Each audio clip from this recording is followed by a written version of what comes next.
মালয়েশিয়ার কেলান্তান কোতাবারু থেকে আবারও একটা কেস আসলো। আপনারা জানেন যে গত 5 দিন আগে একটা ভাইকে আমরা ছাড়াইছিলাম ইমিগ্রেশন থেকে। তবে এই কেসটা হচ্ছে ইমিগ্রেশন না, এই কেসটা হচ্ছে পুলিশ কেস। তাও একজন কমপ্লেন করে ধরাই দিছে। আপনারা জাস্ট ওর চা হোল্ডিংটা দেখেন জেলখানা থেকে। এটা হচ্ছে জেলখানা। জেলখানা বলতে যে কোর্টের ভিতরে যে জেলখানাটা থাকে না, ওইটা। জাস্ট আপনারা চা হোল্ডিংটা দেখেন, আপনারা তাহলে বুঝবেন যে মালয়েশিয়ার জেলে এই ছেলেটার অবস্থাটা কি এখন।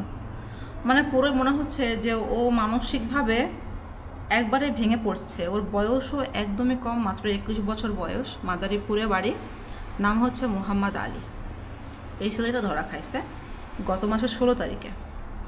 তো খুবই খারাপ লাগে এমন দৃশ্য দেখলে। দেখেন, মালয়েশিয়ার জেলখানায় যদি আপনি ধরা খান তাহলে আপনার পরিবার আপনাকে দেখতে পারবে না, এমনকি আপনার আত্মীয় স্বজন মানে চাইলেও পারবে না দেখা করতে। কারণ হচ্ছে অনেকের ভিসা থাকে না, ভিসা না থাকলে তো কেউ দেখা করতে যেতে পারবে না। আবার অনেকের ভিসা থাকে, মনে করেন আপনি ধরা গেছেন পিনাঙে আর আপনার আত্মীয় হচ্ছে ওই জোহর বারুতে, সে ছুটি পাচ্ছে না, সে চাইলেও আপনার সঙ্গে দেখা করতে পারবে না। আপনার বাবা মাও বাংলাদেশ থেকে এসে আপনাকে মানে কোনো উপকার করতে পারবে না। তো যারা এই সিচুয়েশনে পড়ে শুধুমাত্র তারাই জানে। আপনাদেরকে আরও একটা ছবি দেখাই, ও যেদিন ধরা খায় আর কি। এই যে 16 তারিখে ধরা খাইছে, কমপ্লেন করে তাকে ধরানো হয়েছে। তো আমরা বাংলাদেশি, আমাদের দেশের আইন খুব স্লো গতি হলেও মালয়েশিয়ার আইন কোনো রকম স্লো গতিতে চলে না। কেউ কমপ্লেন করতে দেরি, কিন্তু আপনাকে তারা ধরে নিয়ে যেতে দেরি হবে না। সবাই চেষ্টা করবেন যে এই বিদেশে এসে শত্রুতা না বাড়ানোর জন্য কারোর সাথে বেশি বন্ধুত্বও করবেন না, শত্রুতাও করবেন না। চেষ্টা করবেন নিজের মতন থাকতে, খেয়ে দিয়ে ঘুমিয়ে যেতে। একটা সময় বিদেশ জীবন শেষ হলে বাংলাদেশে যে শান্তিমতো জীবনটা আপনি চালাতে পারবেন, কিন্তু এখানে যদি কমপ্লেন খেয়ে ধরা খান, এখানকার জীবন তো গেলই, বাংলাদেশে যেও শান্তিতে থাকতে পারবেন না।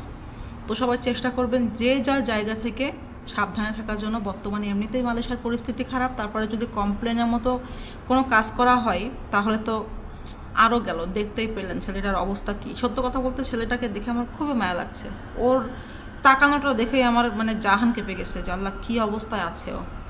তো সবাই ভালো থাকবেন। ওর নেক্সট হচ্ছে কোর্ট ডিসেম্বরের 2 তারিখে। আমরা চেষ্টা করব ওর ডকুমেন্টগুলো হচ্ছে খুব পাকাপোক্তভাবে করে ওকে ছাড়ানোর জন্য। আপনারা দেখলেনই যে হচ্ছে আমি গত ভিডিওতে কেলান্তান থেকে যে ভাইকে ছাড়াইছি, ভাইটার বস যায়নি, তারপরেও ছাড়াই আনছি ইনশাল্লাহ, আল্লাহর রহমত ছিল। তবে এর ব্যাপারে আমি বলতে পারবো না, কারণ হচ্ছে কমপ্লেন তো আবার মালয়েশিয়ান লোকের কমপ্লেন। তো কমপ্লেন থাকলে আবার একটু ঝামেলা হয়, এখানে গ্যারান্টি দেওয়া যায় না যে সে ছাড়া পাবে কি না। তবে আমরা অবশ্যই চেষ্টা করব ওনাকে ছাড়ানোর জন্য।